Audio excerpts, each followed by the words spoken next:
आप घरों में ऐसे कॉर्नर पर फर्नीचर देखे होंगे।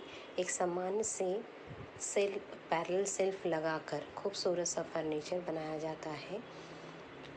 अनेक कॉर्नर पे आपने देखा होगा। ऐसे ही सामान्य सामान्य शीर्ष बिंदुओं पर अनेकों त्रिभुजों की रचना की जा सकती है।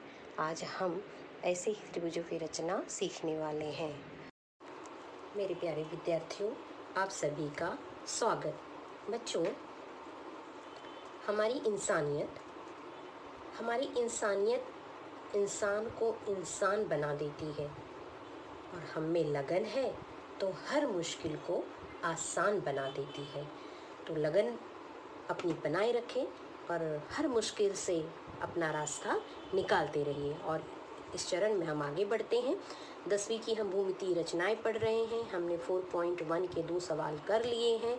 अब हम 4.1 का और 2 सवाल करेंगे, जिसमें हम ये देख रहे हैं कि अब 2 त्रिभुजों की ऐसी रचना करेंगे जिसमें सामान्य शीर्ष बिंदु है।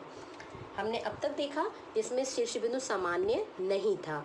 अब हम देखेंगे कि 2 ऐसे त्रिभुज हैं जिसमें बिंदु सामान्य है। तो जब भी हम त्रिभुजों की रचना पढ़ेंगे तब हम सबसे पहले देखेंगे कि कौन से त्रिभुज, ये 2 त्रिभुज के नाम को अच्छे से ध्यान से देखेंगे, जैसे PQR, LTR। कहीं कोई बिंदु सामान्य तो नहीं? हाँ, यहाँ पर सामान्य है। उसके पहले वाले जब हम त्रिभुज में देखे थे तो उसमें सामान्य नहीं था। तो सामान्य कैसे? अब तक हमने जो रचना की है बच्चों, वो इस तरह से की है कि 2 त्रिभुज अलग अलग हमें मिले हैं, उनके शीर्ष बिंदु तीनों अलग अलग हैं। जैसे यहाँ पे 3 त्रिभुज के शीर्ष बिंदु, ऐसी त्रिभुजों की रचना की है। अब हम कैसे करने वाले हैं कि एक के ऊपर एक, ऐसे एक शीर्ष बिंदु सामान्य है। अब जैसे अब आप देख रहे हो, हमें रेड कलर के त्रिभुज का शीर्ष बिंदु दिखाई दे रहा है, जबकि ऑरेंज कलर के त्रिभुज का शीर्ष बिंदु नहीं दिखा रहा, क्योंकि वो सामान्य है, वो रेड कलर वाले के ही ऊपर आ गया है। और ये 2 शीर्ष बिंदु इसके और ऑरेंज के भी ये 2, यानी कि इस त्रिभुज की ही भुजाएं, जो लाल त्रिभुज की अगर हम बनाएंगे तो वही भुजा आगे जाकर यह ऑरेंज बनती है। या यूं कहे कि हम अगर ऑरेंज त्रिभुज बना रहे हैं तो उसी के अंदर ये छोटा त्रिभुज की भुजा भी एग्जिस्ट हो जाती है। ये तो इनके शीर्ष बिंदु ये अलग हैं, लेकिन जो एक शीर्ष बिंदु है ये सामान्य है। ऐसी बहुत सी सारी रचनाएं हम देखते हैं जिनके एक सामान्य प्रतल पर या सामान्य कॉर्नर पर हम ऐसी आकृतियां देखते हैं। तो आज हम ऐसे ही त्रिभुजों की रचना करने वाले हैं। तो जब हम ऐसे त्रिभुज देखेंगे तो सबसे पहले हमारा ध्यान जाना चाहिए कि क्या त्रिभुज में कोई शीर्ष बिंदु सामान्य तो नहीं है। हाँ, अगर है तो हमारी जो रचना की विधि है वो बदल जाएगी। तो त्रिभुज PQR में क्या क्या दिया है हम जल्दी से देख लेते हैं। त्रिभुज में दिया है कि PQR में PQ बराबर 4.2 centimetre, QR equal to 5.4 centimetre, PR equal to 4.8 centimetre. और क्या दिया हुआ है? और दिया हुआ है कि PQ अपॉन LT बराबर 3/4। तो त्रिभुज PQR तथा त्रिभुज LTR की रचना कीजिए। अब हमें जानकारी एक त्रिभुज की सभी भुजाओं का माप दे दिया है PQR की, जबकि LTR का हमें सिर्फ यहाँ पर अनुपात एक दिया है PQ अपॉन LT 3/4। जब बच्चों हम ये देखेंगे तो हम सबसे पहले देखेंगे कि सामान्य बिंदु कौन सा है, R सामान्य है। और फिर देखेंगे कि जो हमारे ये अनुपात दिया है, PQ त्रिभुज का हिस्सा 3 है और LT का हिस्सा 4 है। तो हम यहाँ से ये समझ में आएगा कि कौन सा त्रिभुज बड़ा है और कौन सा त्रिभुज छोटा है। जैसे मैंने यहाँ बताया था, तो एक त्रिभुज छोटा होगा, एक त्रिभुज बड़ा होगा ना। तो इसमें कैसे, ये ऑरेंज वाला त्रिभुज बड़ा है और ये वाला छोटा है। तो ऐसे ही ये हिस्सा दिया है, यहाँ पर अनुपात दिया है। तो जो अनुपात बड़ा होगा, जिसके सामने का LT का हिस्सा 4 है और PQ भुजा का हिस्सा 3 है, इसका मतलब LT माने LTR, ये त्रिभुज बड़ा होगा। तो इस दोनों त्रिभुज में ये दिया हुआ है बच्चों। इस सवाल को हम 2 विधि से हल कर सकते हैं। पहली विधि तो जो हमने पहले हल किया था उस विधि से, जो शीर्ष बिंदु सामान्य है उसी शीर्ष बिंदु को हम पहले लिखेंगे, क्योंकि हमारी कच्ची आकृति बनती है, क्योंकि जो सामान्य होता है उसको हम पहले ले लेते हैं, पहले, क्योंकि वो मुखिया हो गया, हमारे दोनों त्रिभुज का मुखिया हो गया, मुख्य बिंदु हो गया, और वही उसी त्रिभुज से आरंभ होकर दोनों त्रिभुजें बनती हैं, क्योंकि वो कॉमन है। तो सबसे पहले उसको ले लेंगे। जिस ऑर्डर में आपने आर को चेंज किया है उसी ऑर्डर में, जिस त्रिभुज को आपने इस त्रिभुज को चेंज किया है उसी ऑर्डर में इसको भी। तो हमने कैसे चेंज किया है, आर क्यू पी, तो ये भी हो जाएगा आर टी एल, इस तरह से। तो यहाँ देखो हमने एक कच्ची आकृति बनाई है, आर पहले ले लिया तो R Q P R T L, जैसा था वैसे ही R Q P R T L, हमने इसका कच्ची आकृति और जो जो माप दिया है आर पी क्यू का ये सब हमने ले लिया। अब अगर हमें आर टी और आर एल ये अगर मालूम हो जाए तो हम बड़ी त्रिभुज की भी रचना कर सकते हैं, यानी कि हमें दो भुजा ज्ञात करनी है, आर टी और आर एल, ये दोनों मिल जाए तो टी एल को तो मिलाकर हम इस त्रिभुज की रचना कर सकते हैं पहली विधि से। तो हम पहली विधि से भी करेंगे और दूसरी विधि से भी करेंगे। तो पहली विधि में हमें क्या करना होता है, अनुपात दिया है और हम उस अनुपात के सहायता से दूसरे त्रिभुज के अन्य भुजाओं का माप ज्ञात करेंगे। तो चलो हम पहली विधि से कर लेते हैं। तो हमने देख लिया कि आर क्यू पी त्रिभुज ये दोनों समरूप हैं, तो इसका मतलब हम पहले उनके संगत भुजाओं का अनुपात लिख लेंगे, R Q upon R T, Q P upon T L और R P upon R L. हमने तीनों भुजाओं का अनुपात लिखा और ये सभी किसके बराबर है, 3/4 के। अब एक एक करके हमें कौन सी दो भुजा ज्ञात करनी है, कच्ची आकृति में हमने कच्ची आकृति में देखा कि हमें आर टी और आर एल ये भुजा ज्ञात करना है। तो इस भुजा के लिए हम इन्हीं दो अनुपातों को, तीसरा तो हमें अपने आप मिल जाएगा तो उसे ज्ञात करने की जरूरत नहीं है, इसीलिए हम क्या करेंगे, सिर्फ आर टी और आर एल को ज्ञात करेंगे। जैसे हमने पहले विधि में देखा, इन्हीं दो भुजाओं का अनुपात को हम हल करेंगे। तो पहले क्या दिया है, पहला अनुपात 5.4 upon R T equal to 3/4, ये हम पहला अनुपात को हल करेंगे।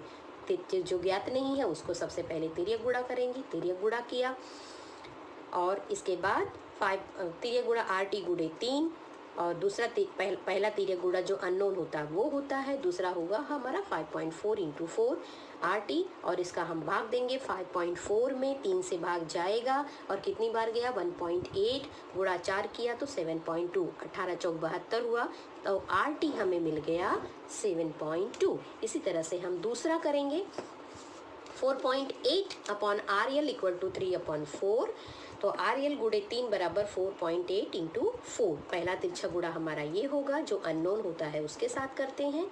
फिर 4.8 × 4 आर एल, यहाँ गुणा था 3, यहाँ बटे हो गया, सिर्फ आर एल हम इस तरफ रखेंगे और आर एल का मान निकालेंगे। 3 से 4.8 में भाग जाता है, हमने भाग दिया तो हमें मिला 1.6 और गुणे 4 R L equal to 6.4 centimetre हमें मिल गया। तो हमने अपने इस सवाल में ही हमने मान यहाँ रख दिया, हमें क्या क्या मिल गया, तो हमने जो मान निकाला उसको हमने यहाँ लिख दिया कि आर टी हमें 7.2 मिला, आर एल हमें कितना मिला 6.4। तो चलो हम इसकी रचना कर लेते हैं। तो रचना में हम ये देखेंगे कि आकृति, बच्चों कच्ची आकृति अब हमारी क्लास में तो सब अलग अलग ढंग से होते हैं, तो कोई आर क्यू पी ऊपर की तरफ से जाएगा, कोई हो सकता है आर क्यू पी नीचे की तरफ से आए। तो हमारी ये कच्ची आकृति या हमारा जो त्रिभुज बनेगा वो दोनों तरफ से बन सकता है। कोई स्टूडेंट इस तरह से बनाएगा, कोई स्टूडेंट इस तरह से बनाएगा, तो दोनों भी सही है। तो हम चलो यहाँ से शुरू करते हैं कि हमें जो दिया है मेजरमेंट हमारे प्रश्न में, और उस प्रश्न के आधार पर हम पहले रचना कर लेते हैं। जो भी दिया है, पहला त्रिभुज कितना दिया है, तो मैं इस अनुसार बनाती हूँ। मैं जैसे कहा कि कोई स्टूडेंट इस तरह, हमारा ऑर्डर नहीं चेंज होना चाहिए, R Q P R T L, आप इसी ऑर्डर में जा रहे हैं, R Q P R T L. तो ये ऑर्डर आपका नहीं चेंज होगा। जो हमारा त्रिभुज है, त्रिभुज का नाम जो है पी क्यू आर और एल टी आर, तो पी आर, फिर हमने उसको चेंज किया, चेंज करके हमने उसको क्या कर दिया, क्योंकि आर को मुख्य रूप में लेना था तो हमने ऐसे चेंज कर दिया उसका नाम, R Q P R T L, R Q P R T L, R Q P R T L. Order हमारा नहीं, अगर हम ऊपर से जाएंगे तो पहले लाइन में ऊपर से गए तो यहाँ पर भी ऊपर से गए, यहाँ नीचे से गए तो इसमें भी नीचे से इस तरह से गए, ठीक है। यहाँ हम ऊपर से नीचे की तरफ आए, इसको भी नीचे से की तरफ आए, तो हमारा जो एकेकी संगत है वो नहीं बदलेगा। और इस तरह से ये भी सही है, ये भी सही है। तो हम पहले वाले ढंग से इसकी रचना करते हैं। तो पहली विधि हम फर्स्ट मेथड से बना रहे हैं, क्योंकि हमने क्या आर टी और आर एल निकाल लिया है। तो सबसे पहले हम क्या करेंगे, आर क्यू हमें दिया हुआ है हमारी कच्ची आकृति में, हम सारे मेजरमेंट जो दिए हैं हम यहाँ पर लिख लेते हैं। आर क्यू दिया है, आर क्यू 5.4 दिया है, 5.4, और क्यू आर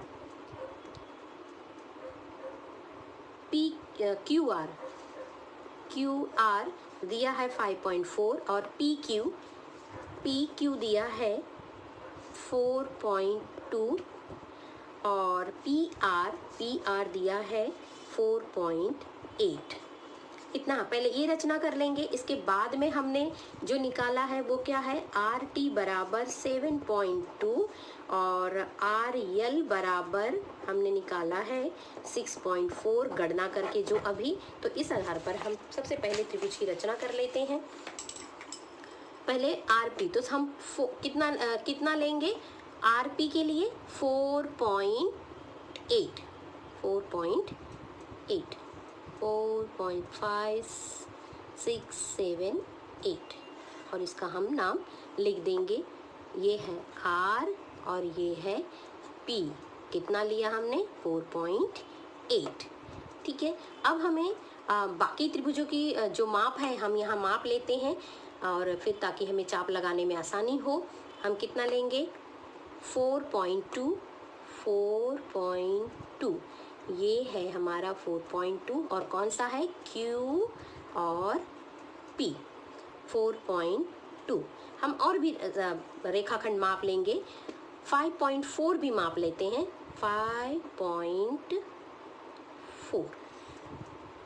5.4 कौन है, R और Q, 5.4। अब हमारी पट्टी का काम खत्म हुआ, अब हम चाप लगाएंगे, ठीक है। Q P को माप लेते हैं हम, Q, और देखिए यहाँ रखेंगे चाप, गोला प्रकार का कोना वाला हिस्सा, और इसे बिल्कुल, ये देखिए हमने माप लिया, ये देखिए गोला प्रकार से। Q और P है, तो Q नहीं है लेकिन P है, तो P पर रखकर हम चाप लगाएंगे, और इसके बाद आर क्यू का मेजरमेंट लेंगे, आर और क्यू। ये देखो यहाँ पर आ गया थोड़ा सा, और ये हमारा आर क्यू हमने नाप लिया। तो आर क्यू नहीं है तो आर क्यू, क्योंकि क्यू ही तो हमें निकालना है। आर पे रख कर और हम चाप लगाएंगे, और हमें चाप, अब देखिए यही अगर नहीं कटता तो हमें फिर से क्यू पी को मापना पड़ता, तो जबकि हमारे पास रेडी है तो हम फटाक से नाप लेते, लेकिन यहाँ कट गया है तो हमें ये बिंदु प्राप्त होती है प्रतिच्छेदन की, तो हम इसे मिला देंगे।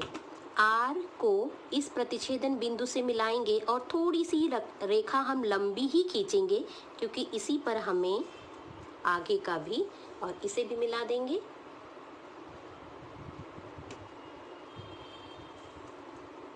और इस रेखा को भी हम थोड़ा लंबा ही खींचेंगे, क्योंकि हमें अभी इसी पर आगे की रेखा लेनी है। इस किरण को थोड़ा सा हम आगे ही बढ़ा देते हैं, ये हमने खाली मेजरमेंट के लिए लिया था, तो इसको हम साइड कर देते हैं। ये खाली हमारी रचना यहाँ पर है। तो अब हमें क्या मिला है, आर टी 7.2 और आर एल 6.4, आर एल 6.4। तो हम आर एल को यहीं से नाप लेते हैं, इसी रेखा पर। आर एल 6.4, 6 और ये है 4, तो हमारा आर यानी यल पॉइंट यहाँ मिलेगा। और इसी पे हम आर टी, आर यल, यल यहाँ पर है और टी ऊपर है, तो हम टी, आर टी को भी यहीं से मेजर कर लेंगे। और आर टी है 7.2, यहीं से बिल्कुल अच्छे से रख के 7.2, ये है 7 और ये हुआ 0.2, हमने नाप लिया। अब हमें क्या करना है, इसे मिला देना है और हमारी ये हो जाएगी त्रिभुज। और हम इसका नाम लिख देंगे, ये यल है और हमारा ये हुआ टी। हमारी कच्ची आकृति के हिसाब से R Q T, R Q T एक लाइन है, आर पी यल एक रेखा पर है, आर पी यल एक ही रेखा पर है और आर क्यू, इसका हम नाम दे देंगे क्यू। ये बिंदु हमारा क्यू था, तो हमारी रचना हो गई R Q T R P L. त्रिभुज का नाम होगा R Q P R T L. ये हमारा रचना हुआ। कौन सी विधि? पहली विधि से हमने क्या किया है, नाप लिया है त्रिभुजों का, भुजाओं को समरूपता के नियम से भुजाओं का माप ज्ञात किया, इसके बाद हमने उसकी रचना की। अब जो हम रचना करने वाले हैं वो हमारी जो बहुत इंपॉर्टेंट विधि है, जिसमें आपको विश्लेषण करने की ज़रूरत नहीं होगी। आपको क्या करना है, त्रिभुज की रचना करना है और सर्वांग सम त्रिभुज की विधि से, कोण की सर्वांग सम विधि जो हमने सीखी है कि कोई दिया गया कोण है उसके सर्वांग सम कोण की रचना कैसे करते हैं, उस विधि से हम इसको करने वाले हैं। तो चलो, इसमें क्या करना होता है कि हम इस त्रिभुज को, जो छोटा त्रिभुज है उसे हम पहले बना लेंगे। तो छोटा त्रिभुज हम जैसे यहाँ पहले बनाए थे अभी भी बनाएंगे। ये जगह थोड़ी छोटी पड़ेगी, हम दूसरे पेपर पे इसको बनाते हैं।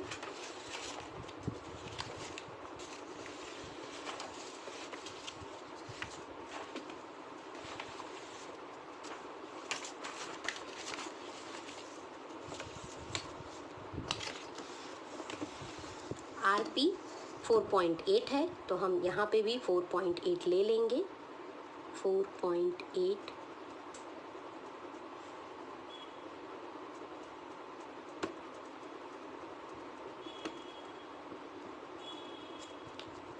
4.8 और इसका नाम होगा आर और पी, जैसे कच्ची आकृति के आधार पर। इसके बाद हमें क्या मापना है, आर क्यू और आर पी। जैसे मैंने यहाँ लिया है तो मैं इसी को मेजरमेंट करके चाप लगा देती हूँ।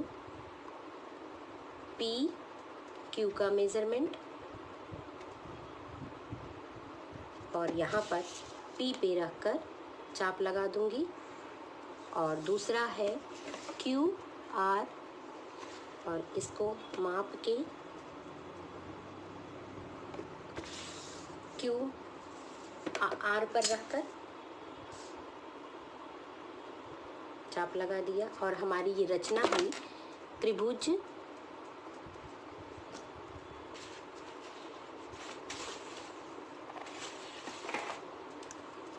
पट्टी से हम मिला देंगे।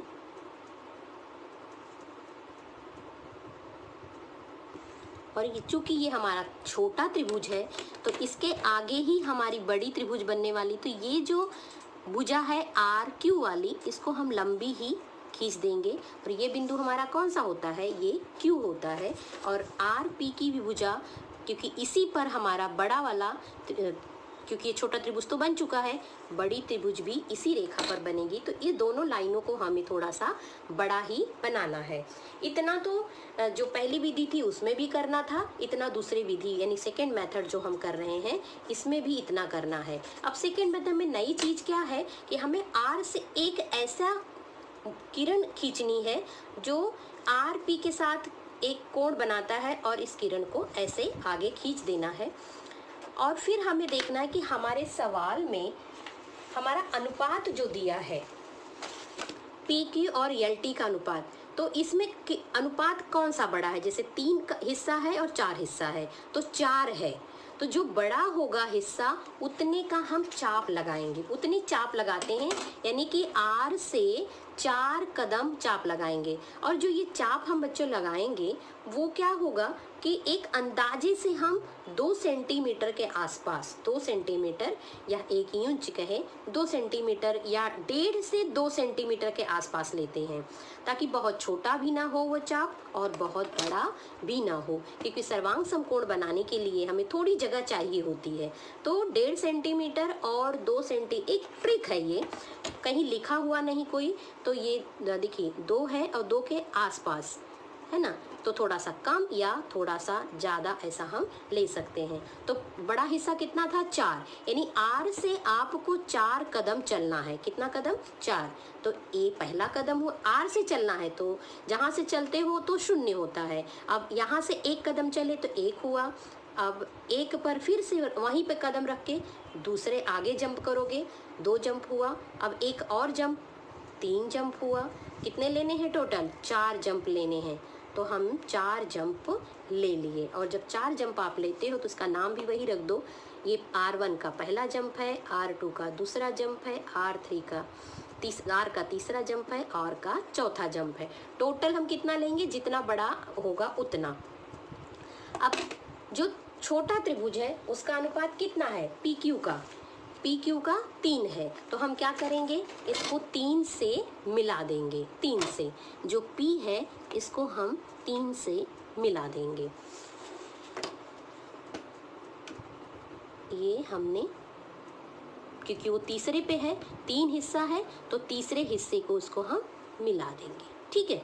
अब हमें क्या करना है? जो चौथा हिस्सा है, इस चौथे हिस्से पर हमें सर्वांग समकोण बनाना है। क्या बनाना है? सर्वांग समकोण। किसके सर्वांग सम? हमें क्या करना है? सर्वांग सम कोण बनाना है, यानी कि जितना कोण यहाँ पर है उतना ही कोण हमें R4 पे बनाना है। तो हमारा क्या नियम है कि हम इस पर रखकर दोनों जो कोण बनाने वाली भुजा है उनको हम काटते हैं, ऐसे मिलाकर चाप लगाते हैं।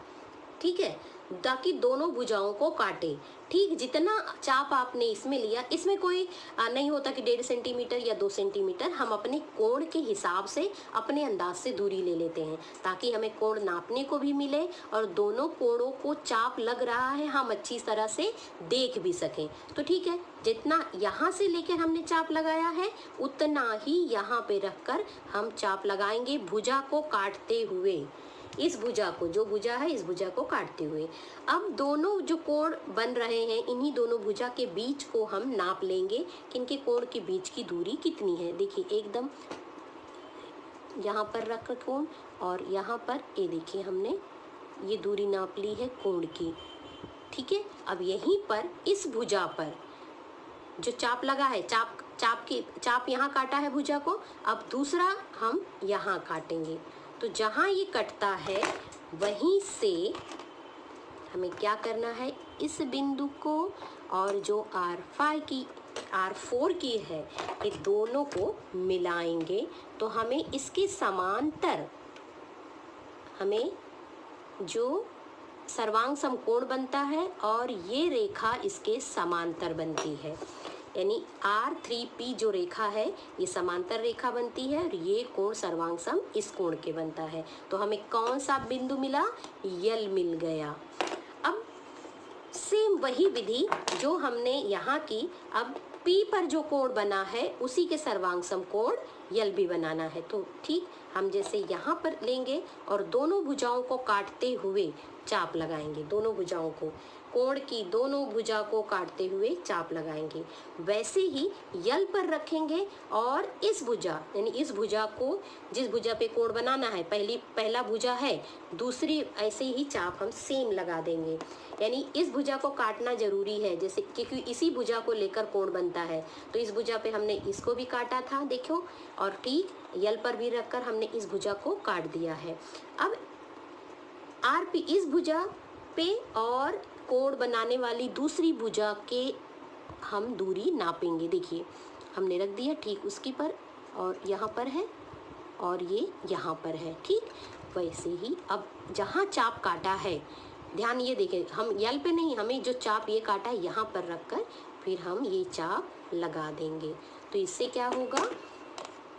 ये एक बिंदु मिलेगी और इस बिंदु को यल बिंदु के साथ मिला देंगे और मिलाने के बाद हमें एक समांतर रेखा मिलेगी और वही हमारी दूसरे त्रिभुज की भुजा होगी। अब हमें ये बिंदु कौन सा मिल गया? हमारा टी मिल गया और ये कोण सर्वांग सम इस कोण के हुआ। तो इस तरह से हम ये सेकेंड विधि से हम बिना विश्लेषण किए हमें इसमें अपना कौशल ये दिखाना है कि हमें सर्वांग समकोण की रचना करनी आनी चाहिए। ये तो हुआ हमारा 4.1 का दूसरा सवाल जो हमने दो विधि से, एक विधि हमने ये की जिसमें और पहली विधि विश्लेषण करके RT निकाला और RL निकाला और हमने ये रचना की। आप परीक्षा में कोई विधि जरूरी नहीं, आपको जो सही लगे, जो आपको समझ में आता है वो। वैसे अगर आपको विश्लेषण नहीं करना है तो ये विधि है। अब आगे चौथा जो सवाल है उसमें आपको यही विधि करनी है, विश्लेषण नहीं करना है। कौन सी विधि करनी है? यानी कि सर्वांग समकोण की रचना ही करनी है। तो हम चौथा सवाल ले लेते हैं और फटाफट हल कर लेते हैं। चौथे सवाल में क्या है? चौथा सवाल 4.1 में AMT समरूप त्रिभुज, AMT समरूप त्रिभुज AHE और AMT में AM दिया हुआ है और TAM 50 अंश दिया हुआ है 50 और AT दिया है 5.6 सेंटीमीटर और AM यानी दो त्रिभुजों का जो अनुपात है वो दिया है 7/5। तो AHE की रचना कीजिए। AHE कहा है लेकिन हमें दोनों त्रिभुजों की रचना करनी होती है क्योंकि एक के ऊपर एक है, एक बिंदु इनका सामान्य है। तो जब समरूप त्रिभुजों की रचना करनी हो तो हमें नज़र से खुद ध्यान देना होगा कि कहीं कोई शीर्ष बिंदु सामान्य तो नहीं। यस, सामान्य है, ए सामान्य है, यानी हमें कौन सा सामान्य शीर्ष बिंदु वाला त्रिभुज की रचना करनी है। और फिर देखेंगे कि इसमें से कौन सा त्रिभुज बड़ा है। तो AM और AH, AM किसकी भुजा है? AMT की, और इसका अनुपात कितना है? 7 है, 7 हिस्सा है इसका, यानी कि ये बड़ा त्रिभुज है, बिग वाला, और AHE जो है वो स्मॉल त्रिभुज है। तो अब हमें जो भुजा दी है, AM दिया है, यानी कि हमें पहले बड़े त्रिभुज की रचना करनी है, इसके बाद उसके अंदर छोटे त्रिभुज की रचना करनी। तो ये हमारी कच्ची आकृति हो जाएगी कि कोण A दिया हुआ है, इसके बाद AT हमें दिया है 5.6 सेंटीमीटर, AM दिया हुआ है 6.3 सेंटीमीटर और TAM कोण का माप दिया है 60 अंश। तो चलो अब इसकी रचना करते हैं। हमें ये कच्ची आकृति बनानी है, उसमें जो भी मेजरमेंट दिया है हम अपने इस कच्ची आकृति में लिख लेंगे, बना लेंगे और उसका हेल्प लेते हुए, कच्ची आकृति की मदद लेते हुए हम अपनी रचना शुरू करेंगे। तो चलो बनाते हैं। जैसा मैंने पहले आकृति में कहा कि कोई भी बच्चा, जरूरी नहीं है कि मैंने AHE जो ऑर्डर लिखा है, हमारा त्रिभुज कौन सा है? AMT समरूप त्रिभुज AHE AMT AHE, इसी ऑर्डर में हमने पहले हम ऐसे गए फिर नीचे आए, यहाँ पे फिर हम गए और नीचे आए। AHE AMT, AHE छोटा त्रिभुज है, यहाँ पे हमने अनुपात के हिसाब से ही पता कर लिया, ये स्मॉल है।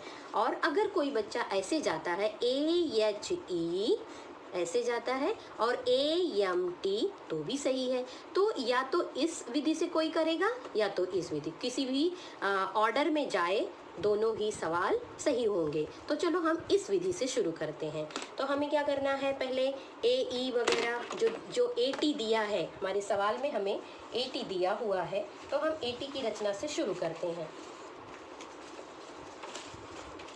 देखते हैं AT कितना दिया है हमारे सवाल में, देखते जाएंगे। AT 5.6 सेंटीमीटर दिया है, तो हम AT 5.6 लेंगे।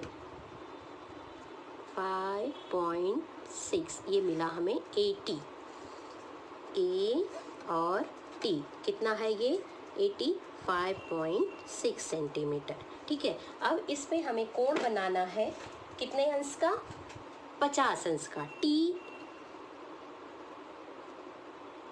TAM यानी ए पर कोण TAM दिया है, TAM कितना अंश दिया है, तो यानी कि ए पर कोण बन रहा है कितने का, 50 अंश का। तो बिल्कुल बिंदु पर रखा हमने और ये लाइन बिल्कुल लाइन के ऊपर लाइन रख कर हम 50 अंश यहाँ से गिनी करेंगे क्योंकि टी यहाँ पर है। तो 10, 20, 30, 40 और ये 50 और इसको हम बना देंगे, मिला देंगे, ये कोण बनेगा 50 अंश का।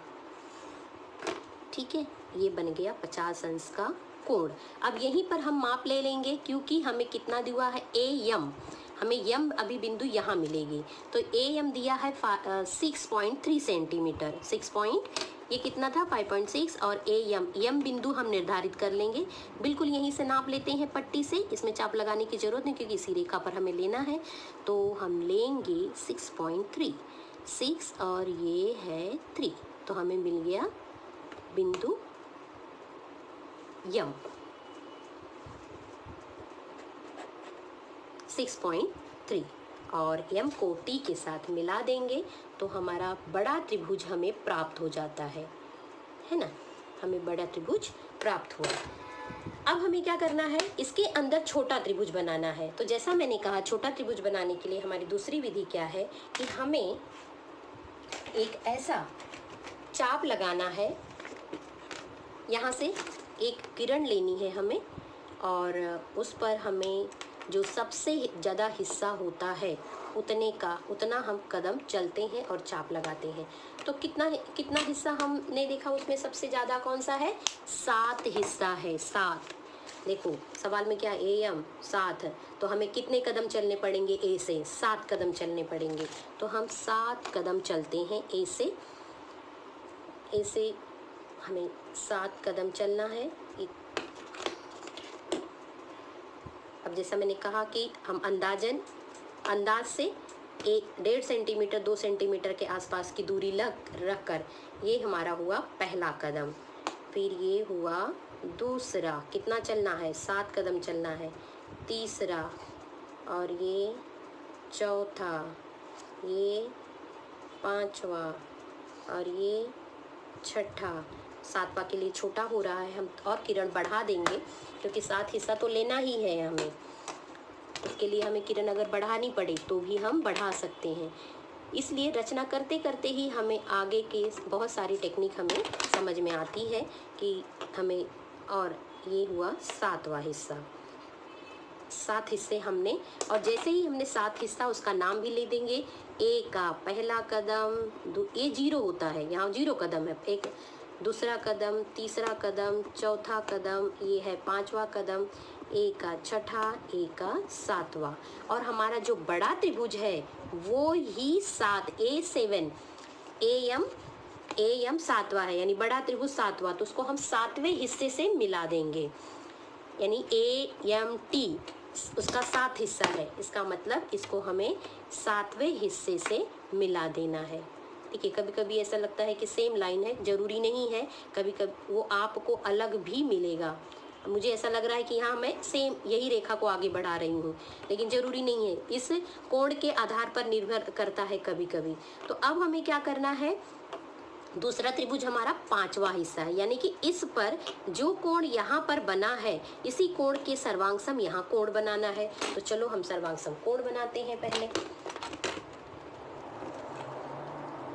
तो कोण बनाने के लिए वही यहाँ पर रखो चाप को, और अब कोण के हिसाब से छोटी ही दूरी लेते हैं और दोनों भुजाओं को चाप मार देते हैं। अब उतना ही दूरी लेकर फिर हम 5 पर और भुजा को काटते हुए चाप लगा देंगे। अब हमें क्या करना है, दोनों कोण को बनने वाली भुजा की दूरी को नापना है एकदम। देखो हम ऐसे नापना है, ये देखो, ये यहाँ पर और ये यहाँ पर रखा और ये इस पर रखकर ये कटता है। तो अब इसी पर रखकर हमें ये चाप लगाना,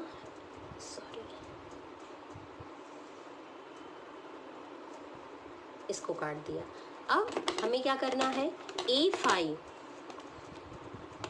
फाई और इस बिंदु को मिला देना है। ए फाई क्योंकि वो उसका 5वां हिस्सा है और हमने सर्वांग सम कोण बनाया, तो कोण बनाने वाली ए फाई और इस रेखा को हम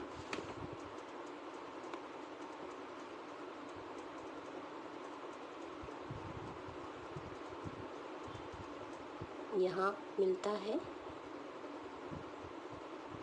थोड़ा बारीकी का काम है। ये हमने ये कोण सर्वांग सम इस कोण के हो गया। अब हमें ये बिंदु कौन सा मिल गया, हमें मिला ई, यहाँ मिला हमें ई। अब ई पर जो जितना यहाँ पर बना है उतना ही यहाँ पर, ये वाला लाइन भी हम थोड़ा सा बढ़ा लेंगे,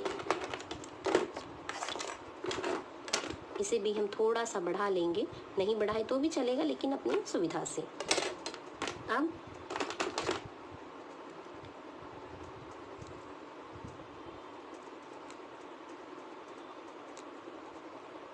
जितना कोण हमें इस पर बना है उतना ही ई पे बनाना है। तो एक सुविधाजनक चाप लेकर हम इन दोनों भुजाओं को काटते हुए चाप लगाएंगे। ठीक उतना ही यहाँ पर रखकर ई के पास रखकर हम एक चाप लगाएंगे और अब इस भुजा पे रखकर यानी दोनों कोण बनाने वाली दोनों भुजा के बीच की दूरी नापेंगे। अब देखते हैं ये देखो यहाँ पर ये दोनों दूरी। अब फिर जहाँ पे भुजा काटी है वहाँ पर हम रखकर इसको चाप लगा देंगे। अब जो बिंदु हमें मिलती है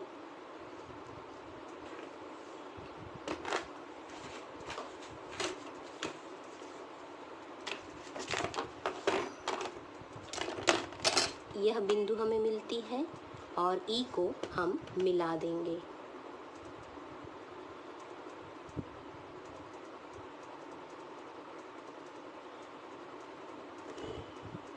और हमें ये बिंदु मिल जाएगा कौन सा, एच। तो हमारा त्रिभुज बनता है ए ई टी, एक रेखीय बिंदु ए एच ई। तो हमारा त्रिभुज बना A H E A M T. जो इससे सीधी सीधी रेखा है, आपकी रचना में हो सकता है ये सीधी रचना ना हो, क्योंकि ये कोण, ये जो लाइन हम खींचते हैं इसके ऊपर डिपेंड करता है और कितना त्रिभुज बनेगा वही साइज का। लेकिन जो ये बन रहा है, ये भुजा बन रही है, आपकी थोड़ी सी अलग बनेगी। और मेरे ख्याल से आपको क्लियर समझा होगा। इसमें सबसे इम्पोर्टेंट है सर्वांग सम कोणों की रचना। ये आपका बराबर बना तो फिर ये रचना आपकी सही बनेगी। तो दोनों त्रिभुज को आप एक बार नहीं 2 बार जरूर बनाइए, और बनाएंगे तो ही इसकी प्रैक्टिस अच्छे से होगी। ये आपकी कच्ची आकृति है, दोनों शीर्ष बिंदु के जिस ऑर्डर में जा सकते हैं, ऐसे भी और ऐसे भी। तो आप इसको बनाइए और प्रैक्टिस कीजिए। इसके बाद हम 4.2 करने वाले हैं। तब तक खुद को प्रेरित करते रहिए, गणित को लिख कर समझ कर पढ़ते रहिए। थैंक यू बच्चों।